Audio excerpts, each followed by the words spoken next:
Senado nang hindi natatalakay ang articles of impeachment laban kay Vice President Sara Duterte. Dahil dyan, posible daw na sa Hunyo na magsimula ang impeachment trial. Narito ang aking report. Mag-aalas 5 ng hapon kanina, dumating si House Secretary General Reginald Velasco sa Senado. Makapal ang bulto ng mga dokumentong hawak niya. Laman nito ang inaprubahang articles of impeachment ng Kamara laban kay Vice President Sara Duterte na formal nang inendorso sa Senado. Personal itong dinala ni Velasco sa opisina ni Senate Secretary Renato Bantug. Yes, dala na namin, including the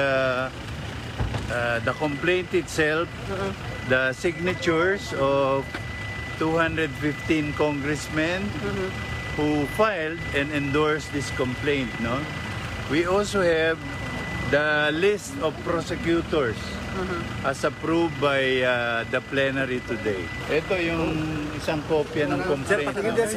Dito sa camera, sir. Kasi marami yung annexes eh. Naunang iginiit ni Senate President Jesus Codero na wala silang paghahandang ginawa para sa impeachment trial. Kikilos lamang daw sila oras na gumalaw na rin ito mula sa Kamara. Sabi naman ni Senator Joel Villanueva, walang naging meeting ang mga senador bago ang transmittal ngayong araw. Walang kahit na anong espesyal na araw ngayon kung hindi last day of session na kailangan tapusin ang dapat tapusin. Pero ano nga ba ang senaryo ngayong nasa Senado na ang impeachment complaint? Idagdag pa dyan na ngayon na ang huling araw ng sesyon bago mag-break ang mga senador para sa kampanya. Paliwanag ni Villanueva, kailangan desisyonan sa plenaryo kung magkukonvene ang Senado bilang impeachment court. Ang kaso, wala sa agenda ng sesyon ngayong gabi ang tungkol sa reading ng impeachment complaint laban kay VP Sara. Pero pwede naman daw itong ungkatin o simulan ng kahit sinong senador. Sometimes kahit wala sa agenda, with the permission of the body, etc. Diba? Kasi wala nga eh. Because at any point in time, pag may tinakal ka sa floor, diba, na wala sa agenda, you can raise a point of order. Kung gugustuhin ng mga senador, pwede pa sila magsesyon hanggang Biyernes o magpatawag ng special session. Pero bago mag-alas 7 ngayong gabi, formal na nag-adjourn ang Senado nang hindi tinatalakay ang articles of impeachment. Hindi ito naihabol sa sesyon kanina. Dahil dyan, posible raw na sa Hunyo nagugulong ang impeachment trial. Pero may nakikitang pwedeng lusot si Senator Coco Pimentel para matuloy ang paglilitis. Sa normal course of events, mukhang sa June pa.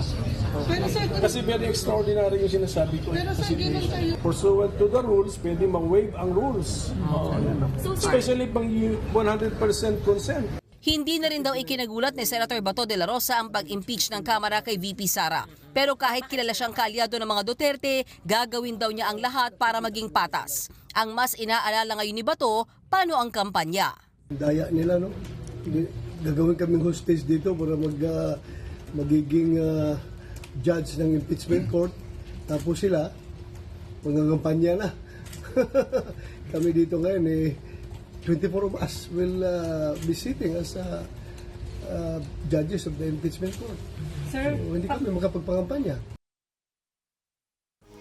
Mga kapatid, may Los Baños po. Huwag magpahuli sa mga balita at impormasyong dapat ninyong malaman. Para sa mas malawak na balitaan at diskusyon, mag-follow at mag-subscribe sa social media pages ng News 5.